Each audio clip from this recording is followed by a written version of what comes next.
हळदीचं तुम्हाला ड्रिंकची मिरचीला कॅप लावा लागतात हे ना कॅप 75 88 84 75 88 84 नाही त्याचा आहे अमावस्येच्या पिरियड मध्ये फवारणीची कीटकनाशक आहे म्हणजे आळी अंडी म्हणून अंडी मारते आळी येऊ नये म्हणून आणि दोन अशी औषध आहे की थोडीफार आळी असली त्यानं मरते. नमस्कार.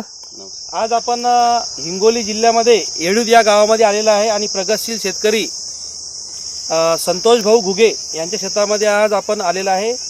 हे उन्हाळी मुगाचं शेत आहे आणि यांनी प्रयोगास्तर हे म्हणजे प्रयोग त्यांनी केला की आपल्या शेतामध्ये उन्हाळी मूग येतो की नाही. त्यांना शक्यता वाटत नव्हती आणि त्यांनी ऑर्गॅनिक प्रॉडक्टचा सपोर्ट घेऊन हा मूग डेव्हलप केलेला आहे.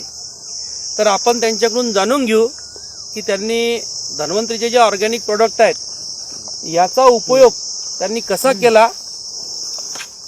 इतर जे शेतकरी आहेत त्यांना माहीत पडेल किंवा हे मूग त्यांनी हा डेव्हलप कसा केला.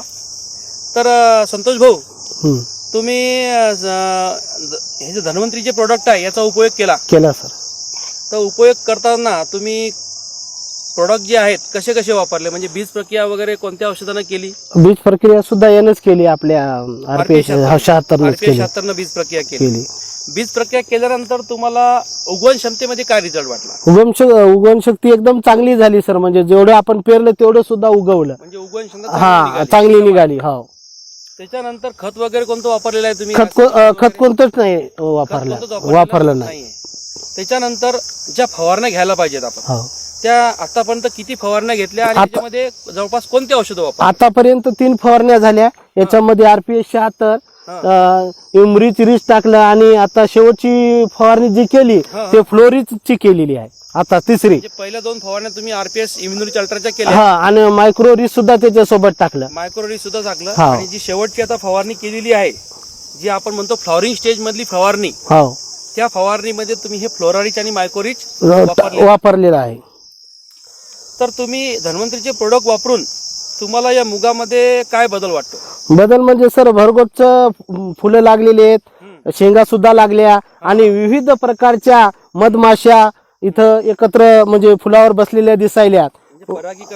परागीकरण फलन एकदम प्रक्रिया एकदम मोठ्या प्रमाणात आहे. म्हणजे तुम्ही कोणत्याही प्रकारचं केमिकल याच्यावर फवारलेलं नाही. केमिकल काहीच नाही. आपण म्हणतो मधमाशी आहे ही इथं आलेली वेगवेगळ्या प्रकारच्या मधमाशा आलेल्या आहेत इथं.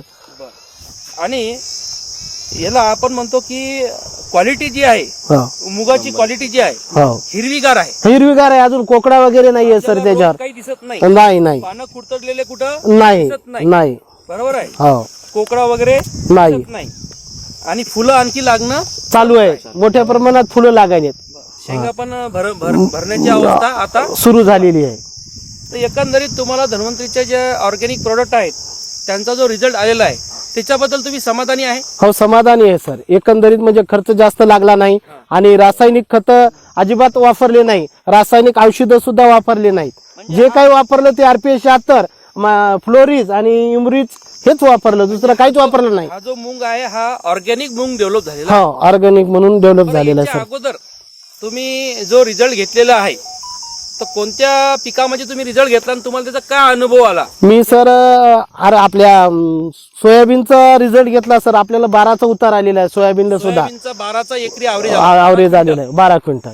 आणि चण्यामध्ये किती क्विंटल. चण्यामध्ये 14चा उतार आला सर आपल्याला. 14 क्विंटल एका एकरामध्ये.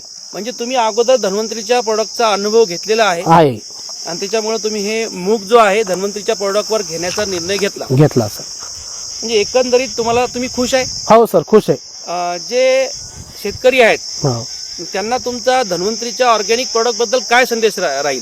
की बाबा प्रत्येक शेतकऱ्याने जास्तीत जास्त मोठ्या प्रमाणात RPS 76 हे जैविक आहे. तर काळाला गरज आहे. येणारा रोग आहे, प्रतिकार शक्ती आहे याच्यामध्ये आणि फळं फुलं मोठ्या प्रमाणात लागतात. म्हणून प्रत्येक शेतकऱ्याने जास्तीत जास्त रासायनिक खताकडे न जाता काळाची गरज, वातावरणाची गरज म्हणून लोकांनी जैविक हे RPS 76 फ्लोरिज इमरीज याचा उपयोग करून आपले जे काही पिकं असतील, फळभाज्या असतील त्याच्यावर टाकावं. कारण त्याच्यामुळं त्याचं एकंदरीत उत्पादनामध्ये वाढ होईल आणि आपली जी जमीन आहे ती सुद्धा सुपीक राहील. सुपीकता टिकून राहील. चांगलं खायला सुद्धा खायला सुद्धा चांगलं मिळेल.